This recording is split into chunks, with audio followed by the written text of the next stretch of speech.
Okay, good evening. I would like to call to order the June 7, 2021 Lake Washington School Board Study Session. Let the record reflect that all board members are present. It was announced that all school districts can hold in-person open public board meetings. However, attendees must pre-register to attend either a board meeting, a study session, or a special board meeting. Due to limited seating capacity, registrations are on a first-come, first-served basis and are accepted until 1 p.m. on the day of the meeting. You can register to attend a meeting by sending an email to Diane Jenkins at the email address djenkins@lwsd.org, and she will confirm your attendance. All attendees are required to wear a face mask and maintain 6 feet of physical distance at all times. Upon arriving at the Resource Center, the public will be required to check in and follow the attestation process. In addition, board meetings, study sessions, and special board meetings will continue to be live streamed and viewable on the district's website. If you are unable to live stream a meeting, you can listen by calling 425-936-2813, conference ID 37127. We have one item on our agenda for the study session tonight, and that is the budget and planning process. Dr. Holman, can you get us started? Okay, excited to share with you information about where we are in our budget process. Last time we brought to you information about some projected enrollment numbers, are really the projections around our budget. Today we're bringing to you a couple of different pieces. One, a review of our strategic ads over the last number of years. As you know, we've transitioned strategic plans in the last few years, and so we have an update of our prior strategic plan and also the update around our current strategic plan. Have information about recommended strategic ads in relation to our strategic direction and strategic pillars in alignment with our strategic plan. We have some organizational ads that we are also proposing as part of our 21-22 budget as we are thinking about transitioning back from the pandemic, knowing that the majority of students will be in person next school year and everything that comes with that. And so I will present the first portion of this, and then Associate Superintendent Barbara Posthumus will present the second part of this. If you have questions, please just ask as we go through the presentation. And so really the outcomes for tonight is that each of you really understand the guiding principles for our strategic planning process, and really, what are the foundations that we are making decisions on, that you'll understand the policy requirements for our planning processes, that you have information about the historical strategic budget changes. That was a request at our last study session. To that end, in board docs, you will find a document that provides you with dollar amounts and the actual strategic ads from our prior strategic plan. And so if you want to pull that up and look at that, I'm not going to get into the absolute details of it, but wanted you to have that information as it was requested. And then finally, that each of you will understand the proposed strategic budget changes for 21-22 and responsive budget impacts. I want to talk about the foundation of really what are these processes all about, and it really goes back to what are we about as an organization and what are we working to accomplish. And first and foremost, it's about our mission for kids. It's about students graduating and graduating prepared for their life. But not just graduation, it's about graduating future ready, being prepared for that next step in their life, that they're making decisions for themselves, that they are prepared to go to college, the global workplace, and for personal success. But it's also layered in to our commitment to equity. We've defined our commitment to equity is to ensure that academic success for all students by closing opportunity gaps for students and providing equitable and inclusive working and learning environments for all students, families, and communities. And so this commitment to equity truly overlays our work as a school district And we know that by committing to equity, that we can remove predictability of success and failure that currently correlates with race and any other social, cultural factors. It's to interrupt inequitable practices, examine biases, and create inclusive school environments for all students. And it's to discover and cultivate the unique gifts, talents, and interests that every human possesses. So when you think about our mission and our vision, our commitment to equity, it truly does provide a foundation for our work as we are developing our strategic planning processes and efforts for the 21-22 school year, be it the professional learning planning that we're doing, the allocation of staff time, and the allocation of budget resources. I also want to point out that through our budgeting processes and our commitment to our transparency within our budget, the team and district really has been awarded the Meritorious Budget Award now for 3 consecutive years. It's our 4th year in this process. And so I think that just points to the commitment to align our spending with our strategic priorities and our commitment to have a transparent budget that is more understandable than our state-required documents through that budget process.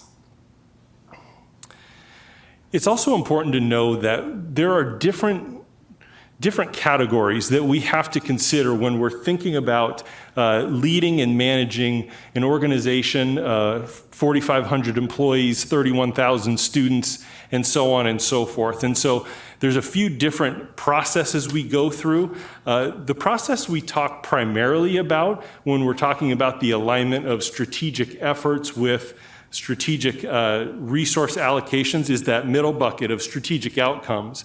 And that's the information that I've provided for you in board docs around our prior strategic plan. That's the information I'll talk about tonight in relation to how we are aligning resource allocations with strategic outcomes that we truly believe will help meet the outcomes we desire for kids. But we also have to pay attention to the organization. We're a large business. We have business systems. We have, as a district, we continue to grow, so there's operational needs that we need to pay attention.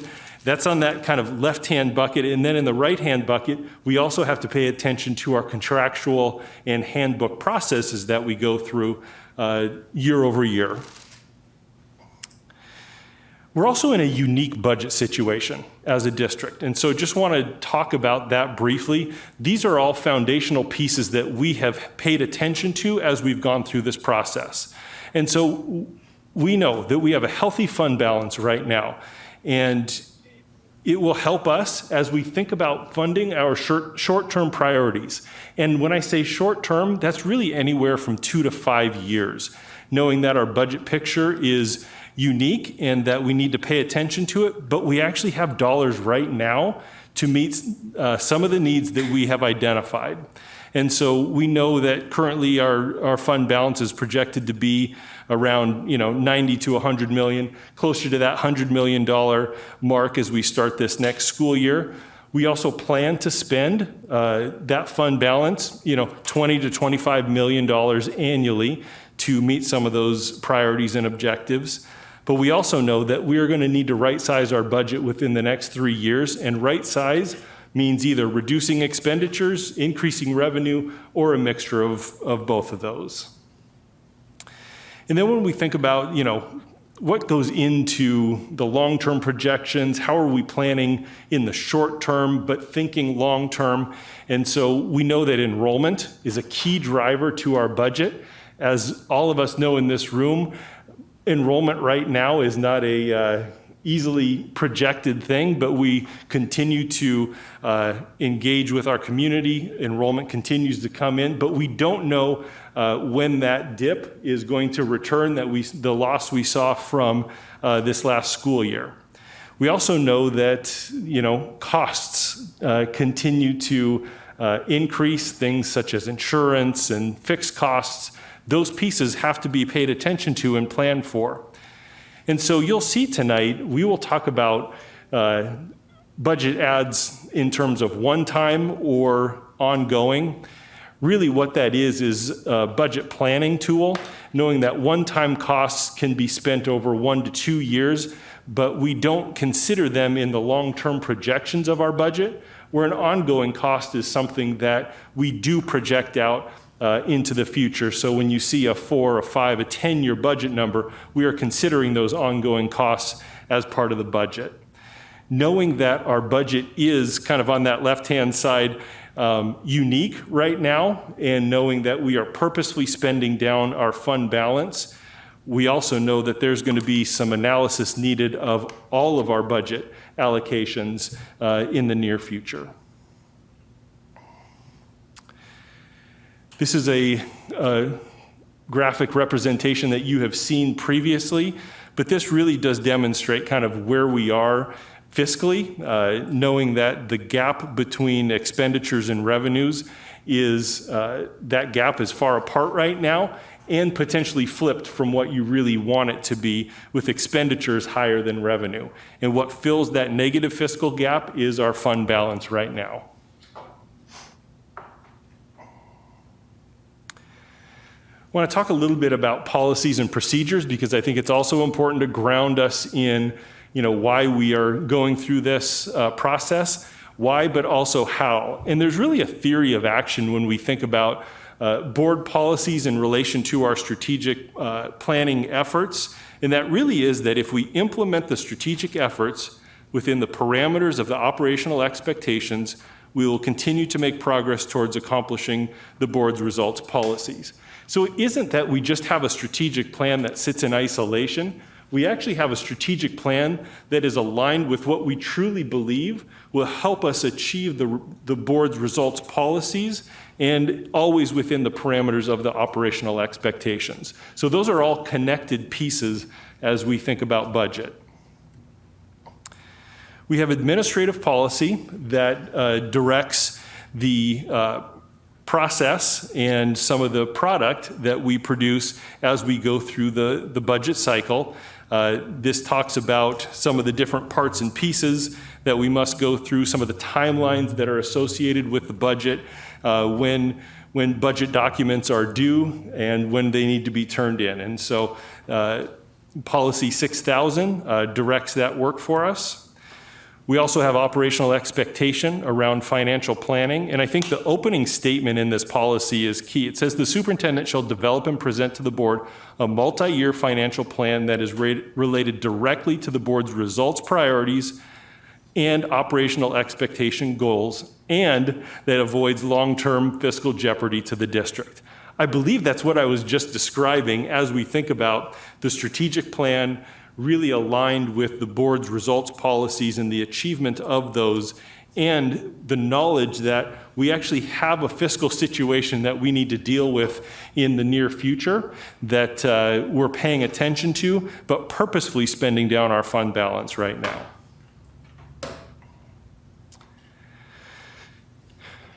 It's also good to remind us of what are the board's results policies. Result 1 is the mission and vision of the school district. Result Policy 2 is the academic content, knowledge, and skills, stating that each student will demonstrate mastery of content, knowledge, skills, and competencies necessary to create, collaborate, think critically, and solve problems. And that the Results Policy 3 is focused on life skills and citizenship, stating that each student will develop attributes necessary to lead a productive, rewarding, and responsible life as a contributing member of the community and greater society. Those are the policies that really the work of our school district is focused on. Accomplishing the results policies of the board really is what everything flows to. This is an image that you've seen maybe a couple of times, and just want to point out, this is where we are right now. In June 2021, we've been working through a number of different processes with a number of different stakeholder groups as we have thought about our strategic planning efforts. And it really is hard to break apart the resource allocations when you think about time, people, and money. We have been intentional about making sure that we talk about all of those as we've gone through these processes, because each of those plays a critical role in us accomplishing our goals and the outcomes that we desire. And so tonight really is a chance for the board to see where we are in process. It's also important for me to get a sense of how the board is feeling about the proposed adds that we have within this, because there are some human capital adds that if the board is feeling comfortable that we then would move forward with, because the season of hiring and things like that, if we were to wait until August with an adopted budget, we actually would have to wait probably another year before we could hire in staff positions. So I want to talk a little bit about the history of our strategic budget changes. Again, I'm going to start with our current strategic plan. You've seen the alignment of resources to strategic goal areas. Want to touch on that, and then also just briefly touch on I believe it was the 14-15 through 18-19 budget cycles that were aligned with our prior strategic plan. And so in the strategic goal area of academic success, you can see here the light blue text is budget supports that were provided for the 2021 school year. And the other was for the 1920 school year. So you can see for this school year, we added additional associate principals so that we had a standard allocation of associate principal staffing at all of our elementary schools. You can see in the 1920 school year, funding MTSS and co-teaching training program. You can see special education, a number of budget adds both in 1920 and 2021. And then the instructional and operational supports, reserve funds for our professional training, support, and staffing related to reopening schools. Some funds set aside for all of those efforts. And then some technology integration supports. That was actually a staffing add, and really intentional as we thought about the implementation of remote learning this school year. Continuing in academic success, you can see a number of pieces in the 1920 school year focused on teaching and learning. Again, for this year, in data research and accountability, data services and specialist support, that was a staffing add. And we also, through the budget process last year, added high school deans of students. And so there were a few of our high schools that had deans of students. This dollar amount rounded it out so that all of our comprehensive high schools had a 1.0 dean of students placed at their school. Moving on to the strategic goal of well-being, you can see here budget adds in the areas of equity, efforts in training, safety, security, and supervision. Student services, focusing on behavioral and mental health, interpreter services, and PBIS training.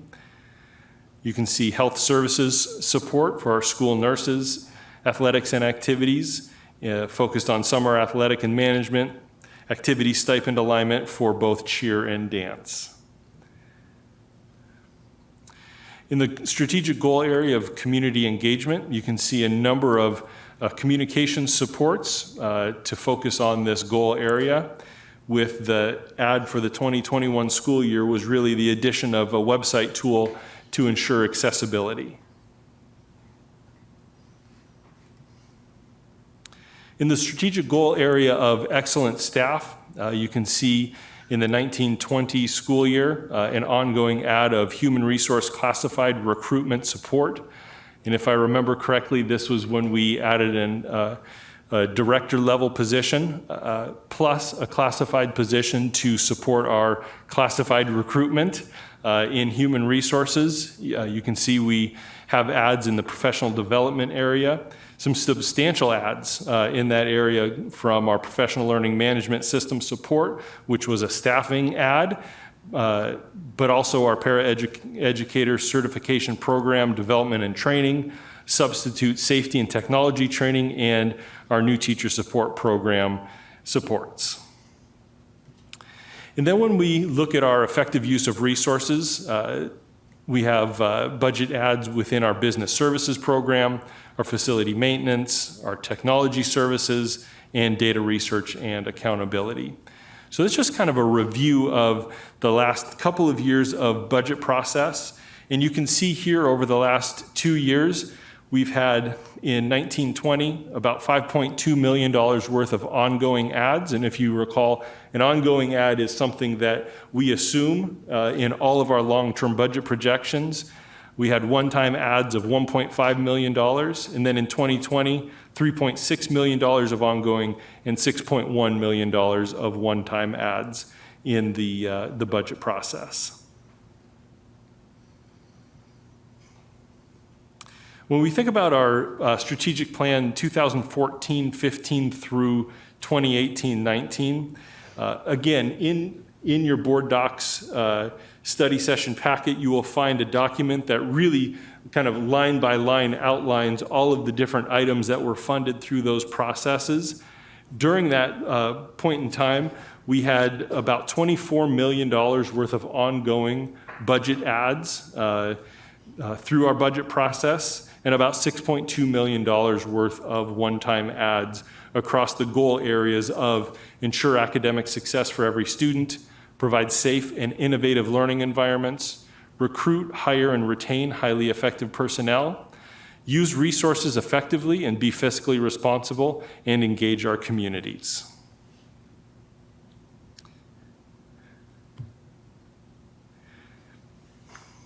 Just want to pause there and see if there's any questions. I know that a bit of rapid fire, but Cassandra? Yeah, I did have a question back on page 22.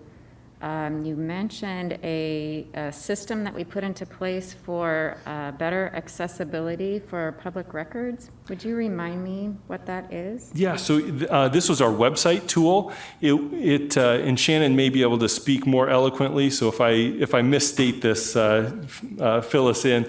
But we purchased a tool that actually helps evaluate our website to make it accessible. So for those with either visual impairments or so those pieces, because we're required by law to maintain a website that is ADA accessible. And so that's what this was. So it's mostly around enabling anybody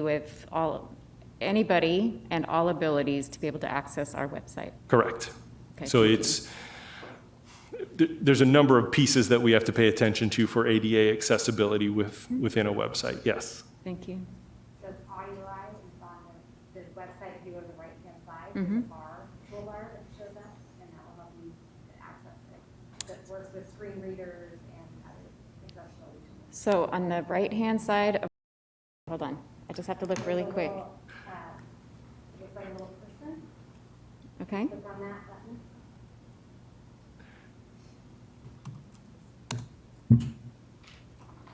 A little person. Oh, the blue person. Okay, explore your accessibility options. So it's called Audio Eye Accessibility Tools? Okay. Yep. Great, thank you. I didn't realize that. And I just would like to ask a question in regards, you talked about the strategic ads and those components. Were there any places where there were strategic removals of potentially programs that were determined, this isn't a place we need to go, it's not a priority at this point, just as a way of which you're analyzing the budget? Yeah. And so at this point, I'll just say generally no. We have not done that part of the process. I believe as we enter into this kind of next phase of budgeting, that that will be a definite part of it. And you'll see as we, at the end of my presentation around the 21-22 ads, kind of the ask of each of the directors that is receiving a budget increase, just some accountability and outcome-based measures are being asked for each of the budget ads this year. So if I'm following, there hasn't been an ask in regards to anything that potentially doesn't need to continue to be funded because it's been determined that it really wasn't doing what it was expected to? Correct. Okay. We haven't, I would say we don't have a process or a system to do that as of yet, but that really is what we're going to enter into because we're getting to a place where we're not going to have significant dollars to just continue to add. We have strategic priorities that we believe we need to accomplish and want to accomplish. In order to do that, we're going to have to do some different types of shifting of budget allocations moving forward, yes. And what I would say is that aligns very well, actually, with the operational expectations. When we speak to evaluation of programs, part of that is exactly that whole point of how do we make sure they're doing what we want, and if not, then how do you shift it, adopt, adapt, abandon, right? Yes. And so that, I guess that's just my question, so good to hear that's coming forward.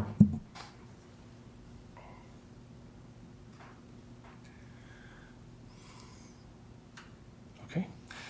I'll continue. Let's see. There we are. Okay. So moving into the 21-22 strategic planning and really focused on the budget components. I want to talk a bit about the key drivers again as we were making decisions, squarely focused on our Lake Washington School District mission and vision for students, our board results policies. And through this process, we really, as we think about the work of our organization, have identified three key, what we're calling pillars, that align with the outcomes we need to accomplish for students, and that really is focusing on multi-tiered systems of support that every school is working towards developing and implementing an MTSS focused on both behavioral and academic needs of students. We continue to focus on our inclusive practice efforts and our equity efforts. We also know that there's organizational capacity and success needs, and so evaluating those items as we think about really the health of the organization in those terms. And so having strategic pillars really forced us to focus on systems to support students. It's about focusing on elevating equitable practices and breaking down barriers. They're focused on including students and families, thinking about the inclusive practices and supports for our students and families, and focused on student experiences and outcomes. And so that's really what our strategic pillars helped us to do as we were thinking about fiscal resources, human resources, and the resource of time in our professional learning and professional development. And so the next few slides are the different areas where I'm proposing budget changes or increases to support the different strategic pillars. One is in the area of multi-tiered systems of support, leadership team support. So working with our contractual partners, I believe that's the TIES Center, to support the development and analysis that each of our schools needs to go through as we take a framework for MTSS that is expected best practices, and each of our schools going through the process to identify and understand, here's where we are having successes, here's where we're having challenges, but that takes resource to be able to have time and access to professionals to do that. When we think about the foundation of a multi-tiered systems of support, it is a foundation of high-quality literacy instruction and learning for our students. And so setting aside resource for training, ongoing training for our K-2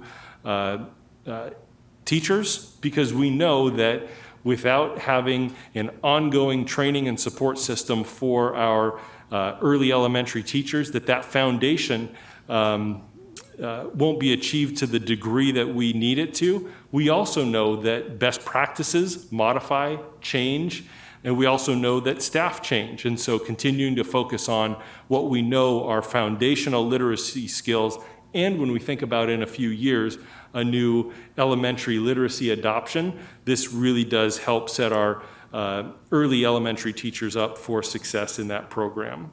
We also know that as we're adopting secondary curriculum and instructional programs for our middle and high school teachers, that there's ongoing professional learning that's needed to align that instruction, new pedagogical practices, instructional strategies, and ensuring that really how that's being implemented is in alignment with expected outcomes and values for those curriculums. And then you'll see here in the bottom right-hand corner an associate principal for Kamiakin Middle School. And one of the things that I have identified and as a team we've talked about is Kamiakin is a unique school. It's It's a middle school that is fed from two of our title schools, title elementary schools, both Frost and Muir, yet it doesn't have the same level of services and supports that those schools have. Yet the students come with a variety of needs that we know they come with, and so providing an associate principal at the school to continue to help support the development of behavioral systems and academic systems, and that's why it's really aligned with the MTSS component here, because it's really about providing systems. This, you'll see it isn't an ongoing ad in the budget, because this isn't a long-term ad. We're thinking about 3 years so that we can evaluate the needs and efficacy of adding an administrative support, because it, as you know, we have an administrative model here in the district that generally helps us understand and allocate administrative staffing. But given the needs of that school, given the needs of the community, we felt that this was an appropriate allocation of resource, because the supports that community is definitely used to at both of their elementary schools and feeding up. There's additional supports provided in a later strategic area that I'll share as well. Can I ask quickly, is that an additional associate principal at Kamiakin, not It just an associate principal? Correct. Yes, this is all addition, yes. So are So there it would be a two associates second now? associate principal. This is the second associate principal, and if I'm not mistaken, we also saw a less number of students who qualified for free and reduced lunch actually picking up and accessing free and reduced lunch. So it would be interesting if we can follow that thread through and see how come, or what else they needed if they needed access to that food and they were not actually getting it. I may need to get more information from you later about the specifics of what that is. When we're thinking about our strategic pillar of inclusive practices, a few pieces here, and you'll see a few of our budget change requests identified as ESSER 3. And so just through this process, we're also identifying if ESSER dollars are spent either on the strategic areas or in the organizational capacity areas, just calling out where the ESSER dollars are being used. And so that first, that orange window there, behavioral health specialist, when we think about our students that are qualified and part of our intervention programs, we know that the supports needed for them to access general ed and truly have inclusive experiences is extremely important. And so the team has identified that having someone on staff rather than just contractual services to push in to provide those supports really are what is needed as we think about those students accessing general education to the greatest degree possible. We also know that as our students are transitioning back from the pandemic, having appropriate professional learning resources and really a toolkit focused on social emotional learning is going to be important. So funds made available for that. We also have heard from our community that having counseling type supports from people that look like their children. We've heard that from our BIPOC community. And so you can see here resourcing what we're calling the BIPOC mental health supports. And that is Johnny Fu working with our contractual service providers to have mental health service providers that are people of color to provide those supports. And then adopting a communication platform for texting. We know that a number of... There we go. We know that a number of our communities have told us loud and clear that the best way for them to communicate is via text communication. And so adopting a platform that allows us to archive that information in accordance with the law, keeps families safe, keeps us safe, and but it's also a venue and a vehicle that is more accessible and inclusive for a number of our communities. And so that will, that's why that's in the inclusive practices, because it's really about people feeling connected and included in our communication practices. And then our third strategic pillar of equity, a number of components here that I want to walk through. That first orange window, called community liaisons or cultural brokers.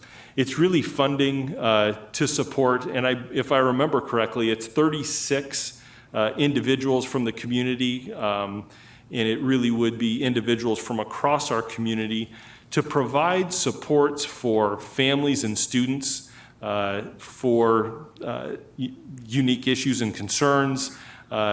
It's accessing our BIPOC community in unique ways, knowing that there are times and circumstances that that accessing the resources, expertise, skills of our community will benefit situations greatly.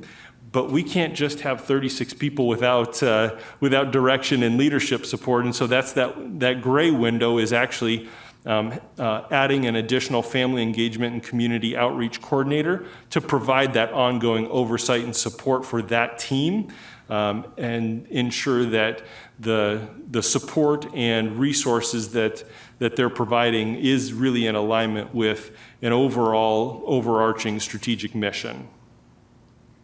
You'll see the yellow window there is a family engagement facilitator for Kamiakin Middle School. And again, when you think about the services and supports that our Muir and Frost communities have greatly benefited from, our family and engagement facilitators have been a great resource for our families and students, partnering with our staff, coaching our staff, supporting our administrators, coaching our administrators through many situations. And so identifying that position for Kamiakin Middle School. So it's not just about, adding an administrator, but it's about additionally adding family level supports for connection, outreach, and engagement. The next two, the blue and green window, one is an additional specialist for the Equity, Opportunity, and Inclusion Department. And the next one is an administrator.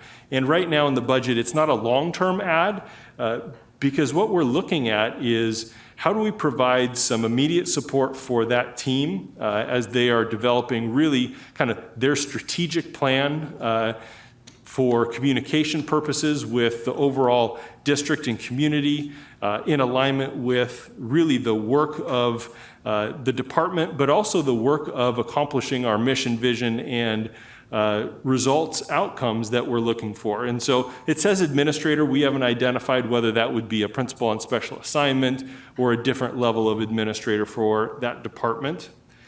And then in that last orange window, you'll see there, we're going to continue to support our hotspot program through our ESSER dollars over the next 2 years.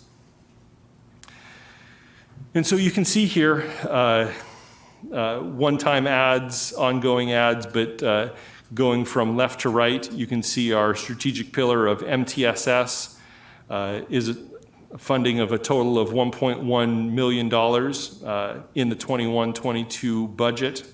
Our inclusive practices, just shy of $400,000, and our equity efforts, just shy of $1 million. And you can see distribution of one-time and ongoing for all of those. And then at the bottom, you can see total expenses, and then total expenses less ESSER funds. And so total expenses, just about $2.5 million for our strategic ads as we think about really focusing on our strategic pillars to support the outcomes that we are looking for. And then want to remind us that it isn't just about our strategic pillars, but we have an overall strategic plan that we are continuing to focus on that has 5 goal areas: academic success, well-being, community engagement, excellent staff, and effective use of resources. And I hope what you heard in those strategic pillars, there's components of all of these really layered into the proposed ads that I just presented. When we attempt to align it with, a single strategic goal area, you can see here academic success at about 3.3 million, well-being at about 2.3 million, community engagement, just about $100,000, effective use of resources about $800,000 for a total of 6.5, ongoing 1.9, one-time 4.6 million. John, can I Yes. quickly go back to page 34, slide 34? Yeah. In the total column, total expenses was 2.5 million. Total expenses less ESSER was still 1.7 million. Yes. Is that correct? So that is the difference between is the ESSER amount we got, which does not cover much of that. So the ESSER $3, Barbara, will you remind me of what ESSER 3 will, I think it's around, Let me turn my mic on, and I have, we're going to get about $7 million, and this represents, so this should represent, this is just the strategic supports, and then we have other organizational supports that are coming out of ESSER. Plus, this doesn't also include the set aside that we have to set aside for recovery. The 20%? The 20%. So that's also part of the ESSER funds. Okay, at some point, not And- tonight oh. on the spot, but at some point. And let me clarify too, we're splitting the dollars over 2 years. So these also represent 1-year numbers, and then some will be one time and others will be ongoing, but we're splitting the ESSER funds over 2 years. Thank you. and not every ESSER dollar is identified in this budget presentation tonight. Can I just ask one quick question as Yeah. well? So here you say the total strategic work expenditures are 6.5, and then on the 2 slides prior, the expenditures were 2.5. And that's because the strategic pillars do not include all the additional pieces for the other strategic goals? Well, let me make sure we're accurate in our reporting tonight. Barbara, can you help clarify that? Keep going, because what's next after this is there's organizational. Gotcha. So I think we've got, this slide needs to come, I think this slide came ahead of some other slides that you're going to get to. Gotcha. Okay. So we have the other 2 areas that Yes. are coming organizational and the handbook, perfect, Yeah. Yeah. okay, perfect, thank you. Thank you, One- Barbara. Yeah. Okay. Speaking of, talk a little bit about the organizational ads, and when we think about organizational, it's really the foundational pieces that allow us to function as an organization. And so you'll see these are a little bit, they're displayed differently, and so I'll just kind of walk through each of these. You'll see the first 2 in the one-time budget supports have an asterisk. That's because we're actually able to fund those out of the 2021 budget. So that's actually work that's going on right now, but it's new work that was identified through the budget process. But given the need, we just moved forward with funding those out of current dollars. And so that first is a laptop purchase for classified staff. And so it's a one-time purchase that then would be, we would include the rotation and cycling of that into our typical hardware purchase. And so, but what do we know? We know that our classified staff have done different work than they've ever done before. They've partnered with teachers in the instruction of students, supporting students differently.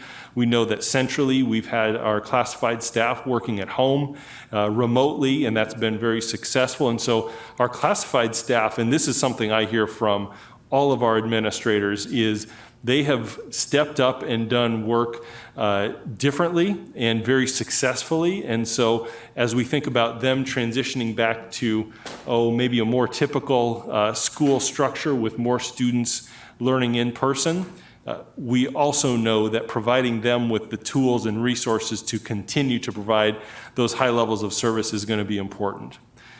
We also, the team identified that as our students were learning in person at our secondary schools, that they would not have been able to participate in all students on Teams meetings at the same time on site. We had some network and infrastructure upgrades that we needed to do in order for that to happen, knowing that what our students and teachers have learned over the last year, this was an important network and infrastructure upgrade that we're moving forward with over the summer.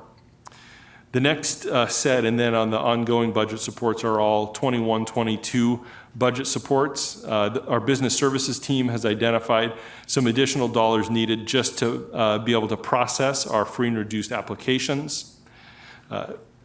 We are doing some evaluation within our accelerated programs over the next year, and so providing some specialist staffing to ensure that we have capacity to be able to do that is part of our budget adds here. The district radio communication system upgrade. We know that in the event of a wide-scale emergency, we need to be able to contact every school with great efficacy. And right now, that is challenged. And so this is an upgrade. We've been working through some minor upgrades over the past few years, but this truly does get us to a place where our transportation system can communicate very well with all of their buses at all times. Our schools can use the radio system, and then centrally we can actually get to all of our schools very well.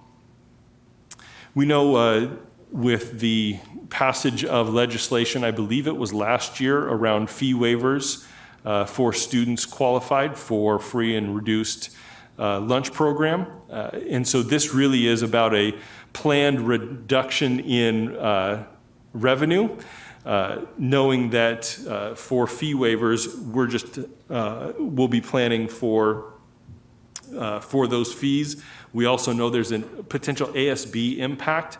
We don't know what that's going to be, and so we will monitor that over the next year to understand what the impact is for our local schools. Then you can see the next three are ESSER-related supports, some additional nursing supports for the 21-22 school year, dollars for PPE and cleaning, knowing that those will be part of the protocols for next school year, and then identifying dollars for continuous learning 2.0 staffing and supports, and as we are planning to offer remote learning for our students K-12. And then in the ongoing budget program, essentialized assessment staffing.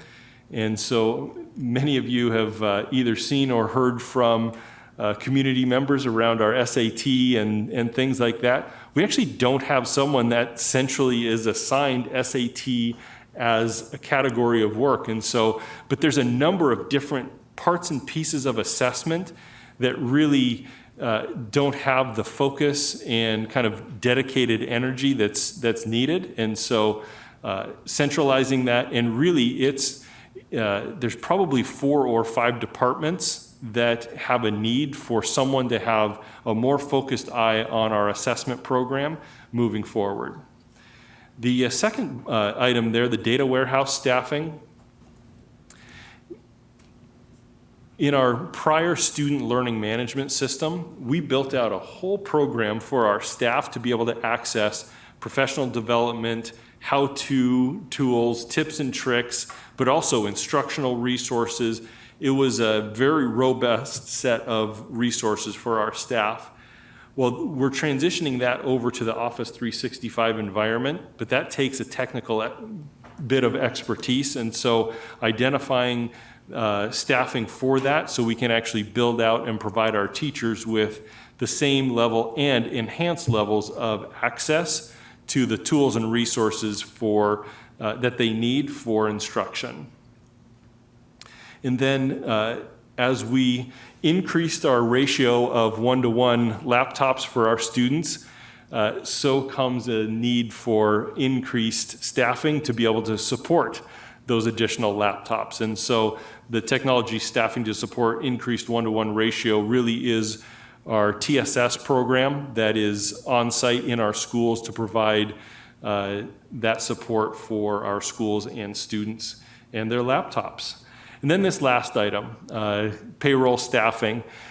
When you think about an organization continuing to grow, this is one of those items that we've thought about for a number of years, and it's just that point in time where, when you think about payroll, benefits, retirement, and everything that goes into that, it's just time to add some additional staffing to that team so that they can continue their high level of service for the organization.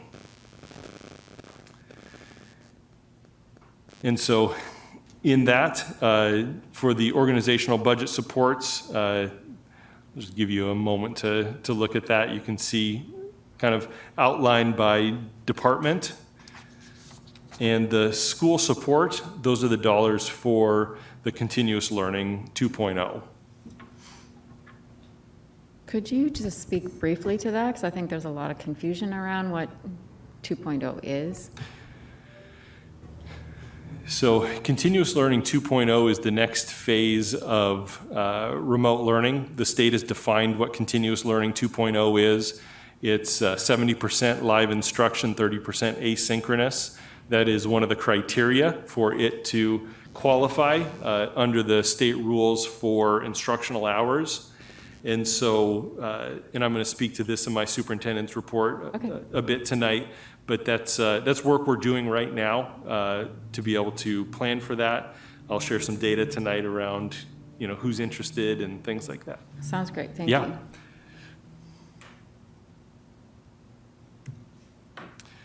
And this is the Just- piece. Can I just step Oh, yeah. in? So those two, both the strategic and the organizational, I apologize, the slide was out of order, but that, if you can just quickly go back to the summary slide by goal area, John.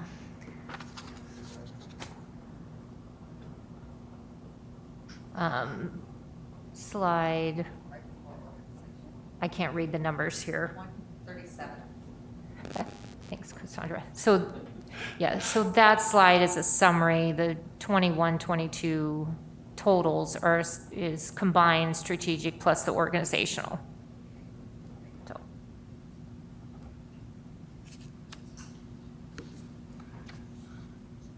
Okay. And then this is the piece that I was speaking to a few minutes ago around, how are we actually evaluating? One thing that we've added a lot over the years, but we have not kind of finished that cycle. And so this really is the start of that. And so when I met with Central Leadership Team, asked them to start thinking about this. Tim Krieger, our Director of Data Research and Accountability, is also thinking about this from a data perspective. But really, as we have an ad, what is the change that is expected to come because of that ad, and how are you going to measure that? And so that's really kind of that start of the cycle that as we think about budget ads, and really it needs to be as we think about our professional learning, because that's a significant resource. You think of an hour of time with staff, all of our teachers, that's a significant resource. And so just continuing to think about outcomes, measurement, and accountability so that we can elevate our practice, our outcomes through our work is part of this. And so this is a good start to kind of that whole monitoring and evaluating of changes and expected outcomes.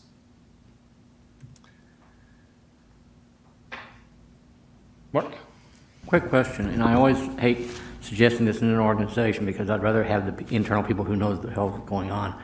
But is there some way that the additional resources needed could be something coordinated with an outside vendor? I don't know. I'm just asking the question. If there may not even be such an animal. Did you say an outside vendor? An outside consultant, outside vendor to do the nitty gritty of it while Tim or someone from his staff coordinates it. Just asking. Yeah, I don't absolutely. And you know what, it is something that we actually look at often is, is there an outside entity, vendor, contractor, technology tool? I think that's kind of the question you're asking is how do how do you know it's not just internal staff or, knowledge base? No, what I was getting at is, as opposed to having to add, if you're going to have to add in this area, is it possible to do that with less dollars by having a contractor or a consultant do it? Or is the internal knowledge of the organization that key to doing the work? Right. I'm guessing it's probably a heavy words towards the internal, but if it could be, we could save some money on this and other aspects. I actually have a reverse example of that. The behavioral health specialist ad supporting our intervention program students. We have been using contractor services and supports for that, and that's been a number of years. And kind of the thinking at this point really is having an internal staff member actually is better for a number of reasons. One, and so it's kind of the opposite of what you're saying, but that's kind of an evaluation tool. Well, that, to be quite frank, mental health and that sort of thing to me is more hands-on, if you will, and that needs to have a personal touch to help the student. And I didn't know if this or some other aspects of the things we're proposing might have more technical aspects, so therefore you wouldn't need an on side. In fact, I'd like to see 4 more of those health folks for you. But so there are a number of, I can think of our technology operations that we actually work with outside vendors, the management and maintenance. Sally, you'll use better words than I do, but the management and oversight of our network. We have 24/7 eyes on our network. That is an external vendor, but we also have internal network staff that kind of partner. And so probably the best example of what you're describing is probably in technology operations. I was thinking for this one in particular. Yeah.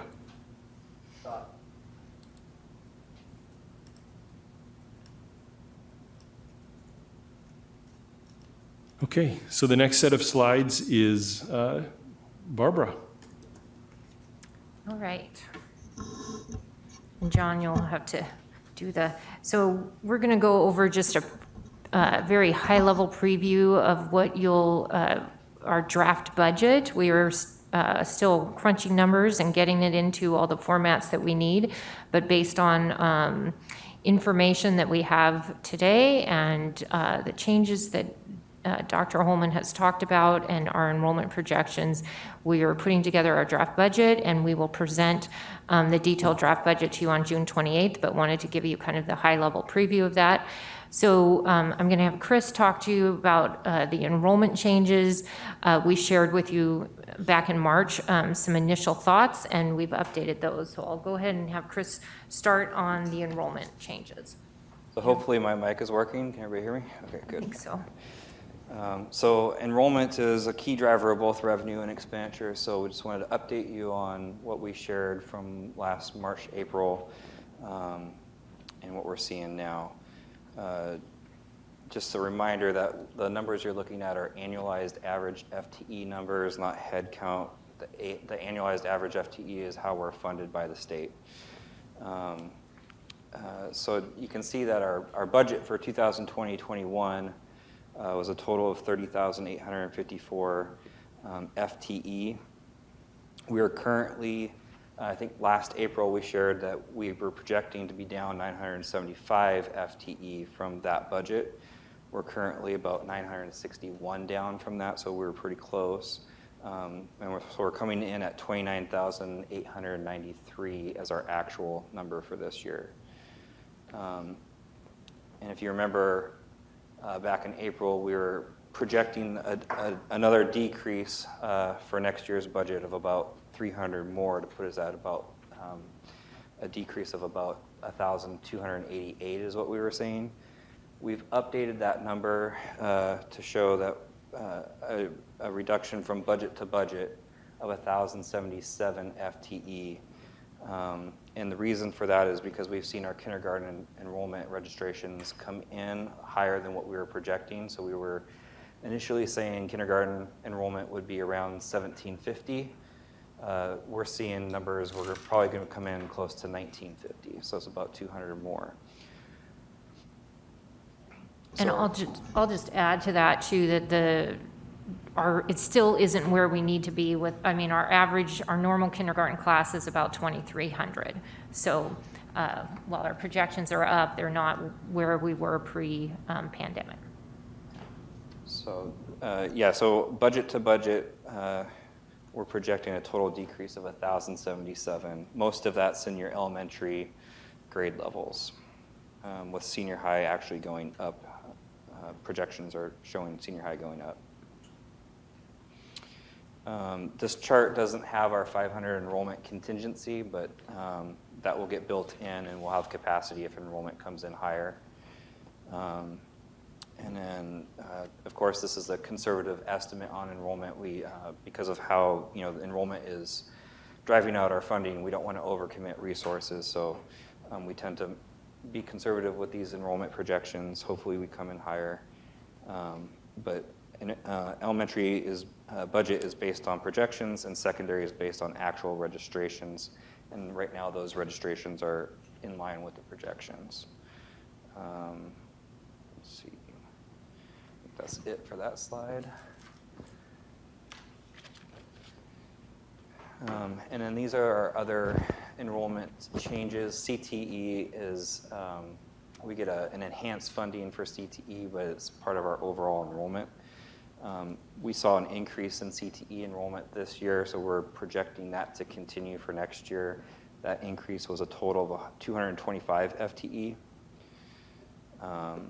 So you can see that middle school, we're projecting 270 instead of 235, and 1,390 instead of 1,200. And then in special ed, if you remember, we saw a decline in special ed enrollment for this year. We're projecting that trend to continue for next year. So we've got a decrease of 50 students in preschool, 3 to 5 year olds, and a decrease of 160 in K through 21, for a total decrease of 210. And I think for this year, we were saying about a decrease of 120. So the 210 is a budget to budget. And then in EL, we saw our English language speakers, the number of students in there increased by 100.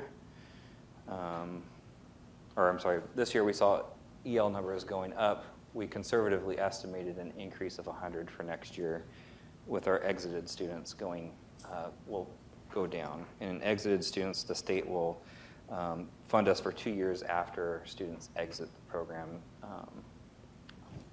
And our running start numbers we're just basing that on the same numbers as what we had in the budget this year. Quick question about the Running Start enrollment. Did we see a rise in Running Start students this year for the school year?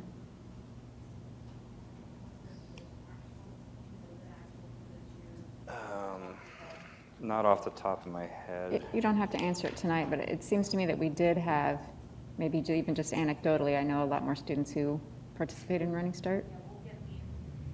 My mic is off. We'll get the information. I think, it trends up every year, so we'll look at that. Okay. All right, next slide. Okay, so just want to give you an update on our fund balance update for really this year, because that drives our ending fund balance for this fiscal year, will drive the beginning fund balance that we'll be showing you in the budget for next fiscal year. So if you recall, back in our March study session, we shared that we would have an ending fund balance of around $89.7 million. The legislative session ended in April, And so they did provide stabilization funds. We weren't sure right away when the legislative session ended when those funds would be coming to us. We thought some might come this year and some next year, but in fact they're providing all of those stabilization funds this fiscal year. So we're receiving 3 different types of funding. We're receiving funding for enrollment stabilization. They funded part of our revenue loss in enrollment, not all of it, because they subtracted out the revenue we received in ESSER 2. They funded 50% of our revenue loss in transportation. This wasn't a specific funding, but they ensured that districts maintain their levy capacity due to enrollment loss. That did not impact our individual district. And then the ESSER funding and equity, we have shared multiple times of how we were receiving approximately, $400 per pupil, where many districts, are similar size, were receiving 10 times that much. So they did, as part of the legislative budget, provide kind of what they called a floor, so a minimum of $500 per pupil. So for us, that was about $84 per pupil. So overall, we're going to receive $12.6 million in one-time stabilization funding this year.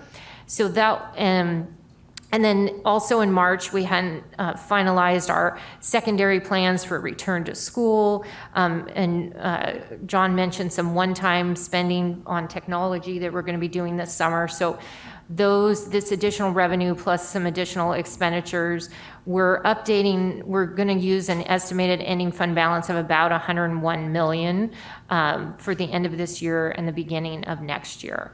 So given that, and I'll show this on another slide, we're going to, as you recall, part of our process we set aside $40 million to our economic stabilization reserve. And so we're going to continue, recommending we continue that reserve for one more year to, hold that for continued potential economic impacts, such our enrollment decline, any other potential impacts that we continue to see. And so again, I'll go through that on the next slide. A couple slides and then, okay. So before I show you the 4-year, not only the budget, what we're showing in the budget, but the 4-year outlook, the assumptions going forward, Chris shared our enrollment assumptions that will be in the budget, but for the future years, we're assuming enrollment growth averages just 0.5% a year, so that's very conservative. That's about 150 students a year, because we just don't know how quickly we're going to rebound with those enrollment numbers. We're assuming no significant changes in state funding, no revenue increases, nor revenue reductions. Assume our EP&O levy continues. And then in the expenditure assumptions, our staffing continues to be aligned with our enrollment growth.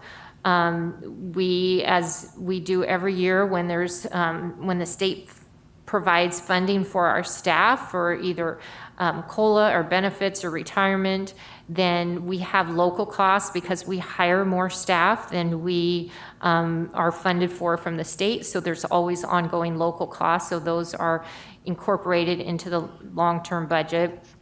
And then we know every year we have fixed cost increases, such as our utilities, our insurance costs. And so we have assumed those fixed cost increases going forward. Okay, so this last slide really goes and talks about our 4-year outlook. And we showed a similar slide for you in March. And again, what has changed, the first column is really the 2021 budget. And we anticipated a beginning fund balance of around 90 million, ending fund balance of around 80, and use of fund balance spending more than revenues of $9.9 million. And as we shared in the spring, pre the legislative session, we given the enrollment declines, we thought we would use about 17 million of fund balance. And again, given the economic stabilization funds, the additional expenditures, that next column is kind of where we're estimating our revenues and expenditures and ending fund balance. So we're still spending more than our revenues of about 5.8 million, but it wasn't as much as we anticipated because of that one-time funding. And so the next column, the 21-22 budget, that you'll see moves forward that fund balance of 101.3, and then we are anticipating revenues of 475 million. So as Chris shared, our enrollment decline drives a lot of that. So if you compare budget, the first column to the third column, the revenues are less than they were in the budget, and primarily because of enrollment decline. We did see a slight revenue increase because of, their funded COLA or IPD, but they also reduced revenue to us for benefits and some retirement rates. And so all of those are change our revenue outlook. And then with our expenditures, again, increases due to COLA, decreases in staffing due to enrollment loss.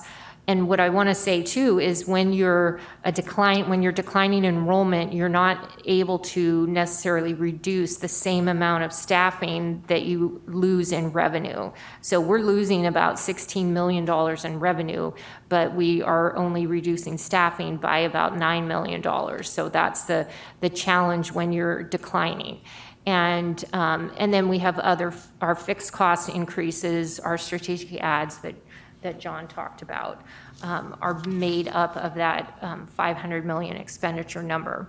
So overall, we are anticipating using our fund balance of about 25 million of our fund balance, and then you can see for the next 3 years, that's pretty consistent, that we have our expenditures about $25 million over our revenue.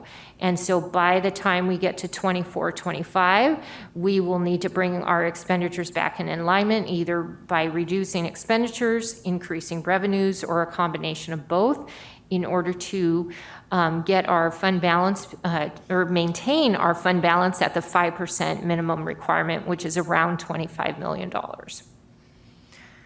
So that is, again, those are the estimates. These are estimated numbers. The numbers might change slightly just because we're still doing all the accounting and punching the budget into the computer and getting it all balanced. So any other, and that's just about a 1.8% budget to budget expenditure increase.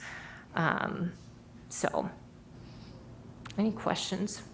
I just want to make sure I heard one thing correct. So the figures that are shown up on this slide, those include the proposed budget ads that were presented tonight, all those? Correct. Both the one-time and the ongoing? Correct. And that's also, as we've talked about, we know that that's why we have both one-time funds and ongoing funds, and because we know that not everything can be continued. Okay. And you, in the slide previously, well, I can actually ask this without saying it that way.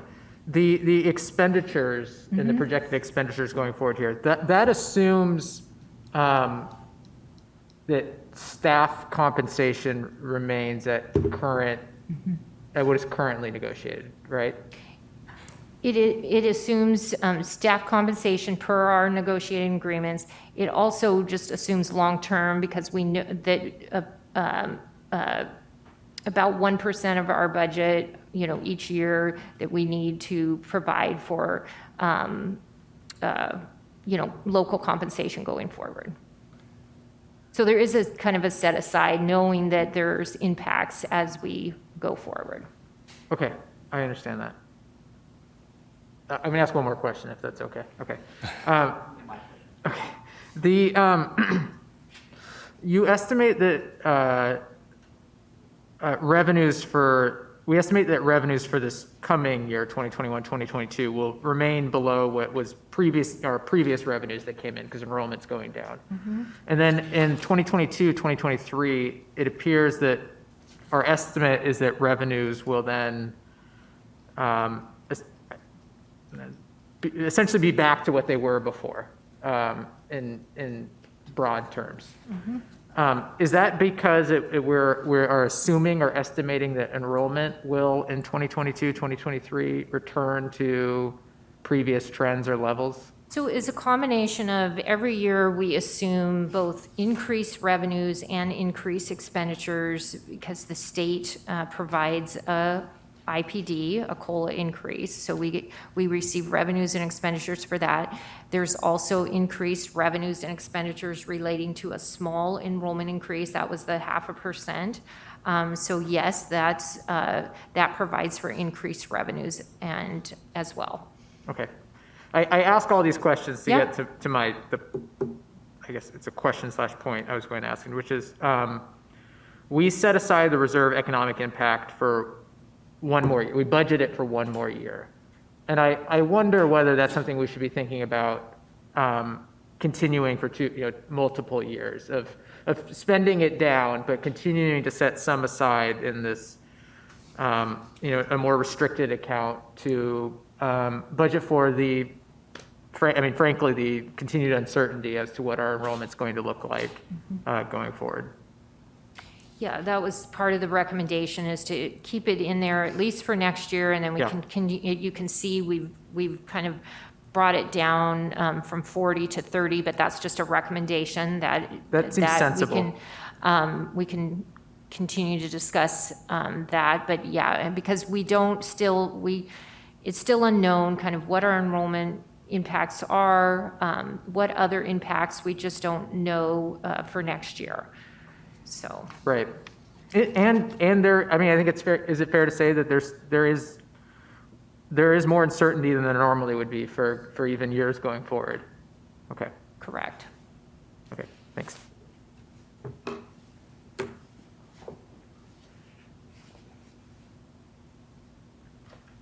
Anyone else want to jump in? Sherry? Sure, be happy to.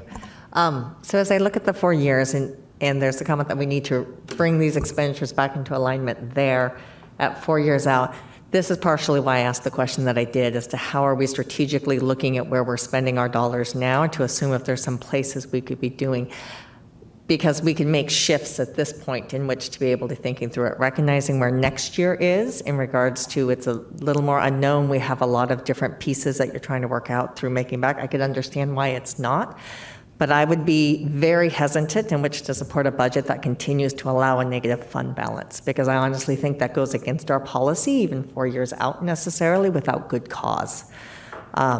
And I would not be comfortable waiting out to 2024 to say we need to change that, because it's clear there's deficit spending and that will have to be addressed as it goes through. And so I guess this always concerns me a little bit when I see that. I understand why, especially for next year, and that still gives time. But what I would expect then is in next year, there is solid analysis looking at what's been effective, what hasn't, what potentially can be shifted, and how we do our strategies going forward. Because if you add without subtracting, then you just end up growing, and then you end up with things that aren't necessarily addressing your goals either. Yeah, and I just want to make sure through 23, 24, we don't have a negative fund balance. Those red numbers are just showing the use of fund balance. So we have a positive fund balance, and one, I showed that last year for purposes of this discussion, but in our 4-year plan, we can assume expenditure reduction and show that our one option is to assume an expenditure reduction in that year, so we're showing that our expenditures are back in alignment with our revenues. Does that make sense? Even though we haven't today made that decision, but that's something in our 4-year plan, you can assume that will, I would want that to be strategically thought through, as opposed to we're just going to cut 10 million without having done the analysis prior in which to look at those options. Because deciding to add along this way has to take into account of what that means going forward with one-time costs. And so from what I saw going forward with the budget, they were clear, they were very tied to things. It was looking that was going very strictly with very much the priorities of where we want to go as a district and support those results. At the same time, I didn't see where we looked at anything potentially to remove from that maybe weren't addressing our goals that you said we're going to come forward. So I'm not comfortable just saying we'll take out 10 million at this point either, because I think we have to think through that a little more strategically, and I think there's work to be done and where those priorities and those focuses to do so. And just to be clear, for 24-25, we would need revenues and expenditures to be in alignment just to maintain our minimum fund balance requirement. Absolutely, and so I honestly believe you have to think of that much beforehand. Yep. And be able to follow that through.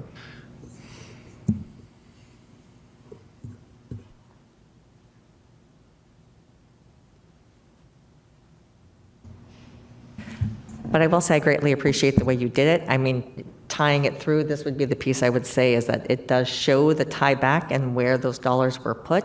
I just think that next piece is always a piece. And I remember having done this in the past as well, where there was talk, and actually I think you did it as you restructured some things. So I think it's happening, but it's not clear here that it is. So from a fiscal oversight sort of concept, it would be very beneficial.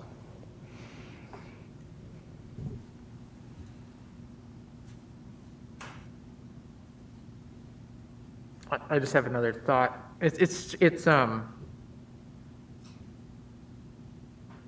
I don't know, it's an interesting space to be in. And obviously, we have this really high fund balance right now that we need to spend down, or we should spend down strategically. And then we see in the future, we have this looming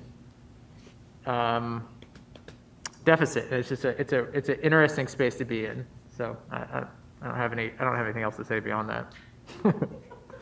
Other than it's interesting. I would agree it's interesting. I think the piece to think through is, at what point do you start to make those, and what actions do we take, knowing that we can't keep spending in that fashion? So I believe next year will be a very telling year for our budget moving forward. There's a few different levers that will either get pulled or not pulled in terms of revenues and expenditures. And that's kind of one piece of it. I think regardless of what the revenue picture looks like moving forward, we need to do analysis. And so just because we would potentially be fine moving forward doesn't mean that we then also shouldn't be evaluating our spending to make sure that our spending is absolutely as effective as we want it to be. So to me, it isn't just the revenue picture. It's regardless of that. But we also know, our EP&O levy, we don't know what enrollment will look like. That could be that could bounce quicker than we anticipated or not. So those are all pieces that will become much clearer next year. And I just wanted to add, thank you for taking that sort of more conservative approach to enrollment projections. Recalling the demographer's report, there were different percentages of enrollment that we can expect to come back, and you're not banking on the highest level. And I appreciate the fact that you are really looking at this in okay, what happens, if they don't perspective, so that we can move forward. So hopefully we will have good news. And at this time, at 500 student contingency, that's what we typically put in. We've decided not to, we could throw double that and put more contingency, but we're right now going to keep it at 500. Should another 2,000 students show up in the fall, it may mean we would come back to the board with a budget extension. Again, increased revenues require increased expenditures. So that may be a possibility should that unusual situation occur. It is a very different environment. Yeah. I was also able to look up the running start numbers and have an answer for you. So we are at 748. We budgeted 16, so we're up 100 and almost 140. Thank you. That's kind of what I expected, but thank you for checking that. And the running start is kind of a revenue neutral, and so we just pay that out to the colleges. Yeah. Thank you, Chris. I just have one more clarifying question. Do I have it right that with the proposed additional budget adds, the additional ongoing expenditures from those ads are the $1.9 million figure that I see on slide 36 or 37? Is that? There's, let me just, I think the, Barbara, this is the slide he was speaking to. yeah, it's 1.9 Yeah, is okay. ongoing, and 4.6 of those ads are one time. Or one time? Okay, Yeah. got it. Okay, so it's fair to say that the proposed ads are primarily one-time ads. Short-term commitment. You Short-term, can see that we did the same thing last year in 2021. Yeah. The majority, John, if you want to wiggle your mouse. I beg your pardon. So you can see in 2021, same thing. We had 9.7 million in strategic work ads, but 3.6 was ongoing and 6.1 was one time. Right, and I noticed that it was a sort of a reversal of 2019, and I assume Correct. even years prior to that, where I would guess, I don't really recall, that most of our ads were on, what you would see in 2019, 2020, ongoing expenditures. Correct. Okay. Yeah. And the decision to focus on, well, I don't want to put words in your mouth. Was there a strategic decision to focus ads on one-time expenditures as opposed to ongoing? Yeah, when we, part of it's communication, part of it is planning for our directors. You know, as they're thinking about these pieces as well, they are very well aware of our budget future. And so they're going to be part and parcel with solving this puzzle with us.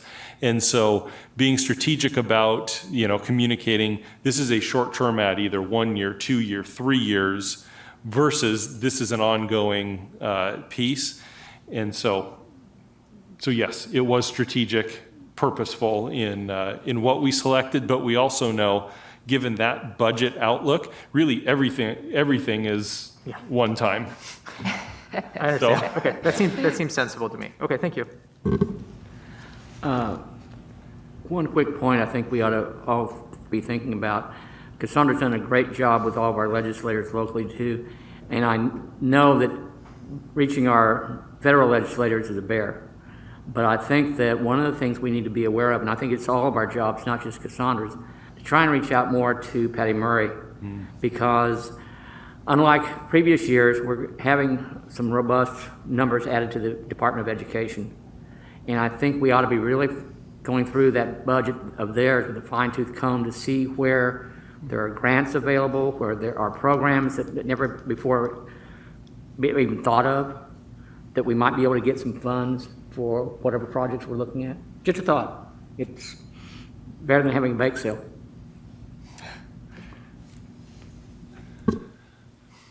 John? I do have one more question regarding next, or June 28th's presentation. So if there's anything else on Why don't this you ask your information. question, then I have a comment that I need to make. Okay. So I just wanted to get some feedback from the board regarding the June 28th presentation. It has, as you recall, typically been very detailed charts on, revenue changes, expenditure changes. We go through quite a high level of detail. When we presented this fall, the budget impacts, I know we did some very less charts and more, net impact, summary slides. So I just wanted to get your feedback on kind of how much detail you wanted to, as part of the presentation, versus, obviously all the detail is contained in both our budget documents, but do you have a preference? Either way, same presentation as last time, more details, less details about, it's just right. That seems like a decade ago now. I I would have know. to go back and look at it and Okay. reread it in order to give you any good feedback. All right, I think different colors would be nice this year. okay. I would, looking back, the most recent budget presentation was more effective. And here, I think this slide 36, where you're just tying each of these pieces to strategic goals, this is so much more important than going into the details and just the weeds on every possible table. So I appreciate this presentation much as a significant improvement over the past. As little as I understand finances, this actually made more sense to me than most. That's not saying a lot, but it made more sense to me. I echo Chris's sentiment. I think what I heard Chris say is high level at the public presentation is the best presentation. So that's my opinion. I would agree. And I'm not sure, we don't have this, but just even the breakdown of the overall budget, though, of where things are spent, I think sometimes is useful for the big picture before you break into any of the strategic ads of where that's going. And there are some required elements in the presentation. We have to present the 4-year budget. We have to talk about, MSOCs, and there's certain things we're required to present, but great. I assume that if we have individual questions, we can come to you and Oh, ask them. oh, So absolutely. anything that we need to know more about. Absolutely. I'm wondering, for the public presentation, if we could have someone look at some of the questions that have come in over this last year about budget from the public. Are there more ground level and out of the box from the financial language, if you will? And wondering if some of those questions should be addressed in some manner that we can, before you make your public presentation.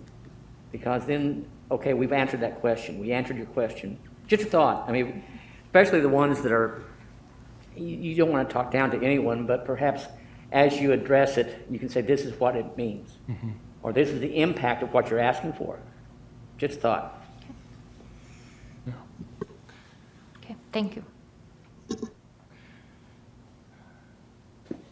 Okay, well, this is my first budget cycle with you as a board, and so I believe what I'm hearing this evening is that you're comfortable with the direction that we're headed in terms of the different components in the strategic and organizational, and if that is true, then we will move forward with those staffing elements. You saw an associate principal, you saw a family engagement component, so that would be the plan moving forward.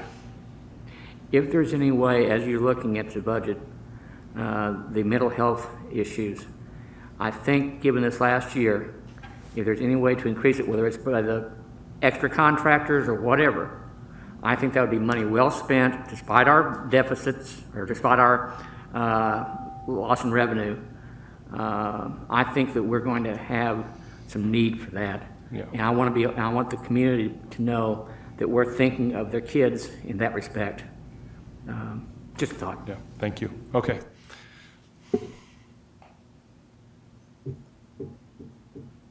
Okay, anything else for the good of the order? Nope. Okay. Okay, that was the only item on our agenda for the study session tonight, so we are adjourned, and the board meeting will start at 7 p.m.